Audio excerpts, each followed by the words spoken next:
메르스라는 병으로 인해서 우리나라가 큰 두려움 가운데에 있음을 보게 됩니다. 가게마다 사람들이 많이 모이는 가게일수록 사람들이 오히려 안 간다고 그리고요. 참 이제나 저제나 혹시나 접촉되지 않았을까 두려움을 갖게 되어 진다라고 합니다. 왜 이렇게 메르스를 무서워하고 두려워하고 있느냐? 혹자는 그렇게 얘기합니다. 잘 모르기 때문에 그렇다는 거죠. 많은 두려움의 시작은 모르기 때문에 시작한다는 겁니다. 그래서 두려움을 극복할 때에도 그 단계가 두려움의 대상에 대한 정보를 많이 수집하는 거, 이게 굉장히 중요한 단계라고들 얘기를 한다고 하죠. 메르스에 대해서 잘 모르니까 이게 어떻게 전파되는지, 공기로는 전파가 안 된다고 그러는데 꼭 되는 것 같기도 하고, 젊은이들은 낫고 금방 걸려도 금방 낫는다고 그랬는데 병 안 걸린 30대 젊은이들도 지금 어렵다고 그러고, 어르신들이 걸리면 위험하다고 그랬는데 어르신들이 걷고 또 낫기도 하고, 이게 누가 걸려야 되는 거고 누가 안 걸려야 되는 거고 어떻게 걸리고 어떻게 안 걸리고 이게 잘 모르니까, 그래서 우리가 불안하다는 것이죠. 우리 몇 년 전에 그 신종 플루가 돌 때에도 이게 처음 도는 거니까 다들 불안해가지고 그때도 굉장히 우리가 두려움에 떨었다. 근데 지금은 이제 신종도 아니죠. 이제 구종이 됐지만 그 플루가 들어도 이제는 그거래, 그러면 그냥 그거야 그러고 말지 막 그때처럼 막 이러지 않잖냐는 거죠. 그러니까 이것도 정보를 우리가 많이 알고 공개해서 어느 병원이 누가 이게 알면 우리가 거기만 피해가면 되니까 학교 다 안 쉬어도 되고 식당도 가도 되고 놀러도 가도 되는데, 이게 모르니까 굉장히 우리가 더 불안해지고 두려워진다라고들 얘기들 합니다. 근데 여러분, 과연 우리가 두려움의 대상에 대한 정보를 많이 수집하면 두려움이 사라질까요? 물론 그런 경우도 있습니다. 우리가 생소한 길 처음엔 두렵지만 한번 가보면 그런 별로 두려움이 없게 되어지는 그런 경험도 있습니다. 근데 아는 게 병이라고요. 알면 더 두려워지는 게 있습니다. 군대도 갔다 온 사람은 다시 가기 싫어하는 것처럼 경험이 더 큰 불안과 두려움. 군대 제대한 사람들이 꾸는 꿈 중에 제일 큰 악몽이 뭔지 아십니까? 다시 입대하는 꿈. 지금도 저는 그런 걸 가끔 그걸로 괴로울 때가 있습니다. 아니까 더 두려운 게 많다는 거죠. 우리가 이 메르스 때 지금 요 정도 아니까 요만큼 두려워하는 거지, 진짜 제대로 알았는데 이게 진짜 중병인 걸 알게 되어지면 그 다음부터는 걷잡을 수 없는 두려움 가운데 우리가 휩싸일 수도 있다는 거죠. 그러니까 그냥 모르고 지나가는 게 나을 수도 있는 그런 상황이 될 수도 있다는 거죠. 우리가 두려움에 대해서 뭐 많이 안다고 모른다고 덜 두렵고 더 두렵고 그런 기준이 아니다라는 것을 우리가 잘 알아야 한다는 것이죠. 오늘 하나님께서 우리들에게 두려워하지 말라라고 말씀하십니다. 하나님의 치유함과 하나님의 담대함을 우리가 얻기를 원합니다. 우리의 두려움의 원인이 무엇인지, 무엇이 우리를 두렵게 하고 어떻게 해야 그 두려움을 우리가 떨쳐낼 수 있는지를 오늘 우리는 말씀을 통하여 또 위로받기를 원한다는 것이죠. 오늘 창세기 15장 1절 우리가 읽었던 말씀, 하나님께서 아브라함에게 아브라함아 두려워하지 말라, 나는 너의 피난처고 너의 방패고 상급이다, 이렇게 이제 말씀해 주시는 가장 처음으로 성경에서 하나님이 하나님의 사람들에게 두려워하지 말라라고 말씀하시는 그 말씀이 되어진다라는 것입니다. 우리는 이 말씀을 읽을 때 이후에 여호와의 말씀이 아브라함에게 두려워하지 말라, 이제 이렇게 말씀이 적혀져 있으니까 우리는 이제 이 14장을 읽지 않고 이 15장 1절만 보게 되어지면 14장에서 큰 두려움의 대상이 이 아브라함에게 나타난 것이라고 예상하기 쉽습니다. 큰 대적이 나타났다거나 어려운 문제를 만나게 됐다거나, 그래서 아브라함이 충분히 두려워할 만한 상황 가운데 있었겠다, 우리는 이렇게 쉽게 이해할 수 있습니다. 근데 놀랍게도요, 14장의 얘기는 그렇지 않습니다. 14장에 어떤 얘기가 있느냐 하면요, 아브라함의 조카 롯이 소돔에 살고 있었는데 소돔 땅이 공격을 받아서 롯이 포로로 끌려가게 됩니다. 그 소식을 듣고 아브라함이 자기 집에서 훈련시켰던 318명의 군사들과 같이 동맹을 맺었던 동네 사람들과 같이 그 롯을 찾으러 쫓아갑니다. 그리고 그 전쟁에서 이기고 돌아오게 되어진다는 거죠. 근데 그게 간단하게 이긴 게 아닙니다. 원래 소돔 땅을 지배하던 그돌라 오멜이라는 왕이 있었는데 13년 동안이나 그 소돔 땅을 지배했어요. 근데 소돔 땅의 왕이 배신을 한 겁니다. 그가 꽤 강한 나라입니다. 그래서 그 강한 나라가 이 소돔이 배반한 것을 징벌하기 위해서 공격해 온다는 거죠. 그 소돔 왕도 몇 명과 이렇게 동맹을 맺어가지고 싸웠는데 싸움에서 무차히 패했습니다. 그 도망간 거예요. 그리고 성이 다 함락이 되어지고 사람들이 다 끌려가게 되어진 사건입니다. 근데 그걸 아브라함이 쫓아가서 승리한 겁니다. 두려워하지 말라라는 말씀이 하나님이 하셨어야만 됐더라면 아마 그 타이밍에서 하나님이 두려워하지 말고 쫓아가서 싸워라, 이길 거다, 그렇게 얘기하시는 타이밍이 우리가 생각하는 타이밍인데 그렇지 않았다는 겁니다. 그때는 하나님이 그 얘기 안 하셨어요.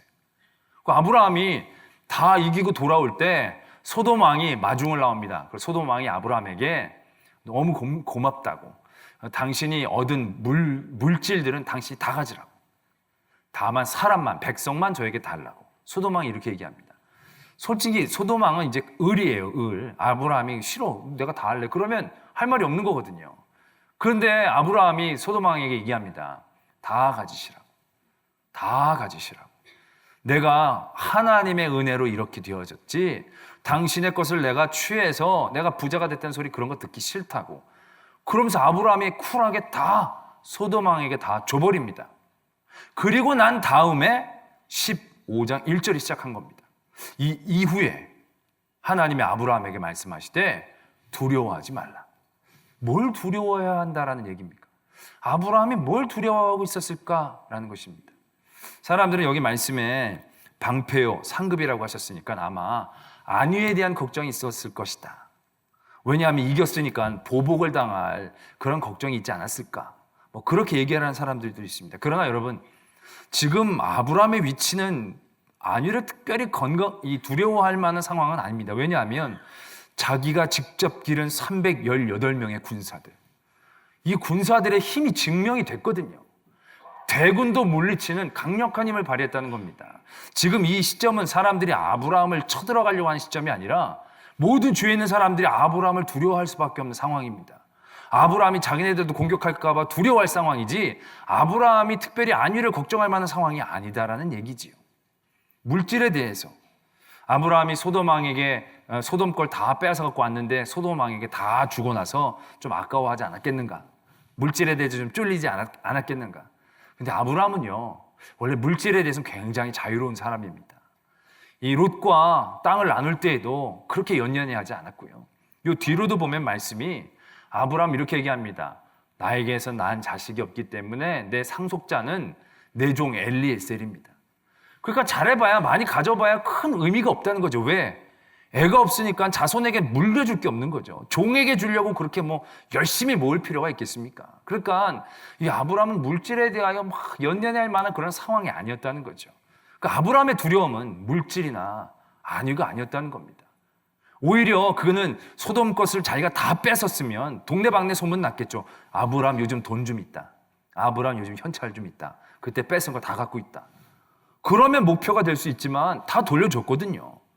다 돌려줬으니까 아브라함에게 별게 없다는 게 지금 주변에 있는 그런 부족들도 다 알고 있는 거예요. 그러니까 굳이 아브라함이 큰 두려움 가운데 있는 상황이 아니고 오히려 존경과 두려움의 대상이 되고 있는 상황이지요. 근데 그때 하나님이 아브라함에게 두려워하지 말라라고 얘기하신다는 거죠. 과연 아브라함에게서 어떤 점이 두려움의 대상이 되었고, 하나님은 그 두려움 가운데 아브라함이 떨쳐내기를 원하셔서 도전하신 그 핵심이 무엇인가 궁금해지게 된다는 것입니다. 아브라함이 과연 두려워한 대상이 무엇일까? 뭘 그렇게 두려워했길래 하나님이 처음으로 두려워하지 말라라는 얘기를 이 시점에서 하고 있느냐? 고향 친척 땅을 떠날 때도 안 했고 애고방 밑에 내려갈 때도 두려워하지 말라는 얘기 안 하셨는데 왜 지금 가장 좋아 보이는 이때 이 말씀을 하시는가? 말씀은 계속 이어집니다. 그런 하나님의 말씀을 듣고 아브라함이 이렇게 대답을 합니다.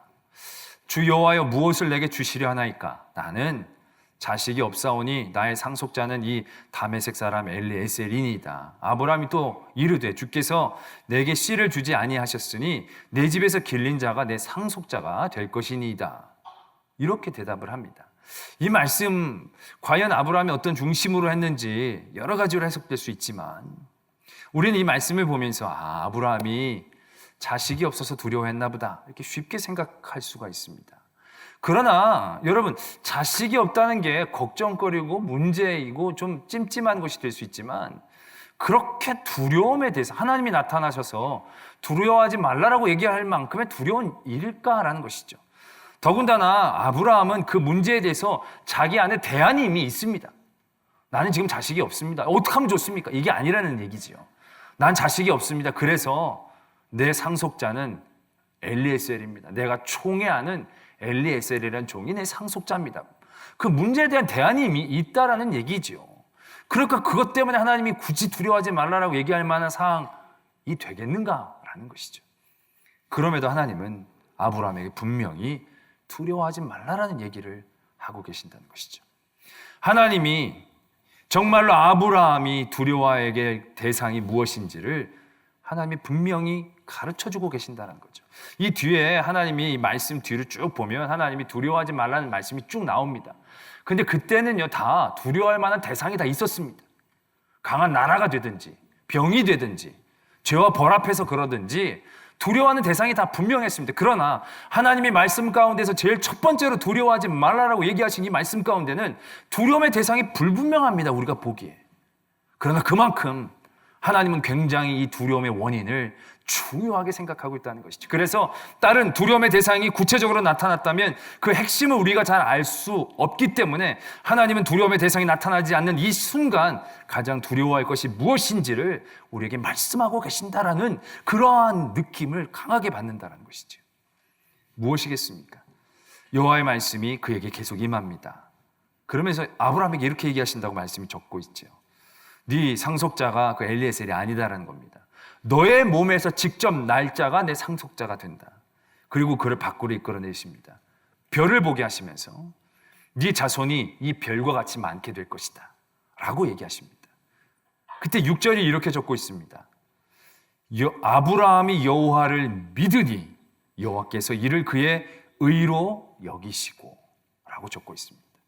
바로 이것이 하나님이 경계해야 할, 하나님이 우리에게 경계할 두려움의 대상이 무엇인지를 말씀하고 있는 것입니다. 이게 바로 무엇이냐? 아브라함에게는 자녀가 없는 게 두려움의 이유는 아니었습니다. 그러나 아브라함에게 자녀를 주신다라고 말씀하신 그 하나님의 부분을 신뢰하지 못하게 되어지는 것이 아브라함의 두려움의 시작이 될 것이기 때문에 하나님은 그 원인부터 분명하게 짚고 계신다라는 것입니다. 그도 그럴 것이 아브라함이 하나님을 잘 믿는 편이었어요. 하나님을 잘 섬기는 편이었어요. 롯과의 땅을 나눌 때에도 하나님 의지하면서 전적으로 섬겼던 모습을 아브라함이 보였습니다. 근데요, 이 전쟁 후에 하나님에게 아브라함이 얘기하는 핵심을 보면 이렇습니다. 하나님, 나는 자식이 없습니다. 하나님이 내게 자식을 주지 아니하셨기 때문에 내 상속자는 이 엘리에셀입니다. 이 말 안에 무슨 의미가 포함되어 있습니까? 네 몸에서 내가 자손을 주고 너의 자손으로 큰 민족을 이루겠다라고 얘기하신 그 말씀의 부분에 대하여 하나님을 향한 신뢰가 상처를 받고 있다라는 것입니다. 그 자손을 주겠다라고 하는 그 하나님의 말씀, 하나님 내가 믿고 하나님 잘 따르는데 그 부분만큼은 지금 하나님에 대하여 전적으로 신뢰하지 못하는 마음들이 그 안에서부터 생겨나고 있다라는 것을 우리가 오늘 보게 되어진다는 것이죠. 굉장히 작은 부분입니다. 다른 부분은 오히려 하나님 잘 믿는 것처럼 보여지게 되어진다는 것이죠. 그러나 하나님은 그것을 경계하신다는 거죠. 하나님을 향한 신뢰의 작은 상처가 얼마나 큰 두려움으로 아브라함을 이끌고 나갈지에 대하여 하나님은 경계하고 계신다는 것이죠. 그래서 그 지점을 하나님은 분명하게 말씀하고 계신다는 거죠. 아브라함의 환경이 바뀌지 않았습니다. 단번에 애가 뚝 떨어진 게 아닙니다. 단번에 사라가 우국하면서 나타난 게 아닙니다. 그냥 아브라함 데리고 나갑니다. 그리고 확인시킵니다. 내가 너에게 약속한 그 부분을 반드시 내가 지킬 것이다. 그때 아브라함이 믿었다는 겁니다. 그 하나님의 그 부분에 대하여 신뢰함이 상처받았던 그 부분이 회복되어졌다는 거죠. 하나님이 주실 줄로 믿는다는 거죠. 그 믿음이 하나님에게는 그의 의로 여겨졌다라는 것입니다. 그 다음에 하나님이 아브라함과 하신 행동이 무엇인지 아십니까? 동물을 반으로 쪼개서 그와 맹약하는 부분이 나온다는 거죠. 그에게 다시금 나는 약속을 지키는 하나님이심을 분명하게 하고 그가 하나님을 향한 신뢰 가운데에 굳건히 서도록 하나님은 그를 붙잡아주고 계신다라는 것을 오늘 우리가 봐야 한다는 것입니다. 우리의 삶 가운데에 두려움을 나타내는 많은 부분들을 만나게 되어집니다. 그 두려움의 이유가 무엇입니까? 그 두려움이 우리를 엄습하고 괴롭히는 이유가 무엇입니까? 두려움이 너무 강해서일 겁니다. 두려움의 대상이 너무 압도적이기 때문에, 두려움의 대상이 내가 감당할 수 없는 영역이 있기 때문에 우리는 그것을 두려워하는 것일 겁니다. 그러나 과연 그것이 세고 강하기 때문에 두려워하는 것이겠습니까? 이 땅에 나보다 세고 강한 게 얼마나 많이 있습니까? 그걸 다 두려워하면 우리가 이 세상을 어떻게 살아나갈 수 있겠습니까? 그 두려움의 원인은 하나님을 신뢰하지 못하는 겁니다. 하나님을 믿지 못하는 그곳이 가장 치명적인 두려움의 시작이 되어진다는 것을 우리가 분명히 알아야 된다는 것입니다. 예수님이 제자들과 함께 있을 때 제자들이 배를 타고 바다를 건너는데 풍랑을 만나게 됩니다. 밤중에. 얼마나 무섭겠습니까? 근데 예수님이 물 위를 걸어 올라오시죠. 걸어오십니다. 제자들이 너무 두려워했죠. 근데 예수님이 나다라고 얘기하십니다. 그리고 안심하라고 얘기합니다. 그때 베드로가 얘기하죠. 저도 물 위를 걷고 싶습니다. 그때 예수님 얘기하십니다. 물 위로 나오라. 물 위를 걸으라고 얘기하십니다. 그리고 베드로가 물 위를 걷게 되어집니다. 예수님이 배 타시기 전까지 물이 잔잔해진 게 아닙니다. 여전히 바람은 불고 풍랑은 일고 걸을 만큼 보이게 잔잔하게 그런 게 아니다라는 거죠. 여전히 파도도 있고 바람도 있습니다. 어둡습니다. 그러나 베드로가 예수님을 바라보며 발을 내디뎠을 때에 베드로는 물 위에 떠 있을 수 있었습니다. 그런데 어떻게 되어집니까? 그가 바람을 보고 무서워하게 되어질 때에 물속으로 빠져들어갔다 라고 말씀을 적고 있습니다. 바다가 그때 더 심하게 내리쳐서 베드로를 끌어당긴 게 아닙니다. 여전히 파도는 사람을 끌어당길 만큼 압도적이었습니다. 바람은 여전히 강했습니다. 그러나 베드로가 빠지지 않고 빠지고의 결정적인 영향력은 어디에서부터 시작하는 겁니까? 주변 환경이 강하고 압도적인 게 아니라요. 얼마나 예수 그리스도를 신뢰하느냐. 신뢰할 때 그 나머지의 것들은 그냥 아무것도 아닌 것이 되어진다는 거지. 그러나 예수 그리스도의 신뢰에 대한 상처를 우리가 받게 되어지면 그곳에서 우리의 두려움은 무섭게 퍼져나가게 되어진다는 것을 우리가 분명히 보게 되어진다는 것입니다. 세상에 어떤 것이 우리를 안전하게 보호할 수 있겠습니까? 세상에 어떤 것이 우리에게 늘 평안함을 줄 수 있겠습니까? 세상에 영원한 것이 어디 있고 세상에 완전한 것이 어디 있겠습니까? 우리가 세상에서 나에게 평안을 주는 많은 이유들이요, 뒤집어 보면요, 우리를 가장 두렵게 할 수 있는 이유가 되어지는 겁니다. 세상은 다 그렇습니다. 돈이 많아 안심이 됩니까? 때로는 돈 때문에 엄청 걱정되지 않습니까? 어떤 분이 남편이 너무 좋아요. 이런 남편 세상에 없어요. 다시 태어나도 이런 남편하고 결혼한, 남편이 너무 잘해주고 너무 따뜻하고 너무 잘 챙겨주고 정말 이런 남편이 없어요. 남편만 생각하면 마음이 너무 편안하고 좋아요. 그런데 어느 날 갑자기 남편이 기침을 2번 하는 거예요. 그때 갑자기 두려움이 엄습하는 거예요. 이 사람이 나보다 먼저 죽으면 어떡하지? 가장 믿었던 남편이 가장 두려움의 이유가 되는 거예요. 여보 다녀올게. 운전해서 나가는데 늘 남편이 교통사고가 나면 어떡하지? 두려운 거예요. 왜? 너무 사랑하고 너무 믿으니까. 그 사람이 없어질 때를 생각하면 너무 까마득한 거죠.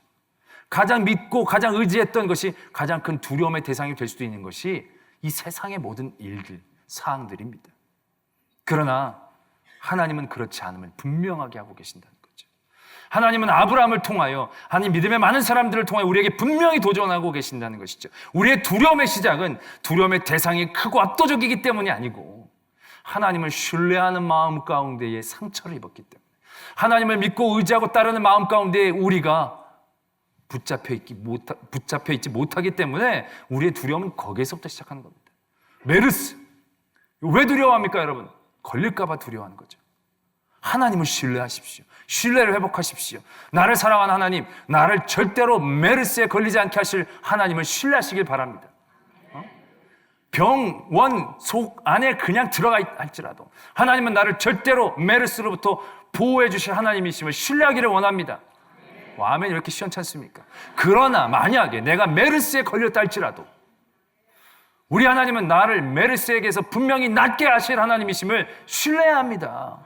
나 이제 걸렸으니 나 죽는구나 이게 아니라 우리 하나님은 나를 메르스에 걸리게 하셔도 낫게 하실 하나님이심을 신뢰해야 된다는 거죠. 그런데 낫지 않고 죽었어요. 그럼 어떻게 해야 됩니까? 죽어도 하늘나라에서 나를 가장 영화로운 보좌 가운데 품어주실 하나님이심을 신뢰해야 된다는 것입니다. 죽고 살고의 문제가 아니라 그 신뢰함을 따라 나에게 주어진 삶의 질을 얘기하는 겁니다. 두려움 가운데 휩쓸리지 않고 주신 그 모든 삶의 자리에서 확신을 가지고 승리할 수 있는 성도의 모습. 그건 대상을 잘 파악하고 있는 게 아닙니다. 골리앗이 골리앗 할아버지가 와도요. 하나님만 보이면 담대하게 나갈 수 있습니다. 골리앗한테 맞아 죽더라도 그 죽음이 헛되지 않고 그 죽음이 아프지 않고 그 죽음이 두렵지 않은 겁니다. 왜? 하나님을 신뢰하는 마음. 그 마음 가운데에서 우리가 시작할 때 하나님은 우리와 함께 하시는 하나님. 나를 다른 민족처럼 멸하지 아니하시고 사라지지 않게 하시는 하나님. 나에게 예수 그리스도 독생자를 죽이시기까지 사랑하시는 그 중심을 가지고 계신 하나님. 내가 맞을지라도 맞는 게 끝이 아니고 내가 쓰러질지라도 쓰러지는 게 끝이 아니고 내가 누워질지라도 누려진 게 버려진 게 아니고 끝끝내 그 자리에서 나를 세우실 하나님. 나를 치유하실 하나님, 나를 품으실 하나님, 나를 기억되게 하실 하나님, 그 하나님의 중심을 신뢰하는 것. 그것이 우리들에게 주어진 모든 두려움을 이길 수 있는 유일한 길임을 깨달아야 한다는 것입니다. 많은 믿음의 선배들이 그랬습니다. 많은 믿음의 선배들이 불 가운데 뛰어들었습니다. 물 가운데도 뛰어들었습니다. 메맞는 자리에 뛰어들었습니다. 많은 병들이 우글거리는 곳에도 뛰어들 수 있었습니다. 왜요? 하나님을 신뢰하는 신뢰함이 있었기 때문에. 그게 무모한 게 아니었다는 것이죠. 그 신뢰함이 그를 그렇게 움직일 수 있게 하여 주신 것이고 그 신뢰함을 통하여 하나님의 놀라운 영광이 나타나게 되어졌음을 우리가 분명히 보아야 한다는 것입니다. 아브라함이 하나님을 신뢰함을 회복하지 못하고 아들을 얻었더라면 이삭을 바치라는 하나님의 시험을 절대로 넘어설 수 없었을 것입니다. 그러나 아브라함은 하나님을 신뢰하는 일들을 회복했습니다. 자녀가 없는 두려움을 떨쳐냈습니다. 주실 줄로 믿는 그 믿음 가운데 붙잡혔습니다. 그 신뢰를 회복했을 때에 그 이삭을 바치라는 시험도 능히 넘어설 수 있었습니다. 그는 그런 시험을 당할 때에도 이 아들을 주신 하나님, 죽은 아들도 되살리실 수 있는 하나님이심을 무한 신뢰할 수 있었다는 거죠.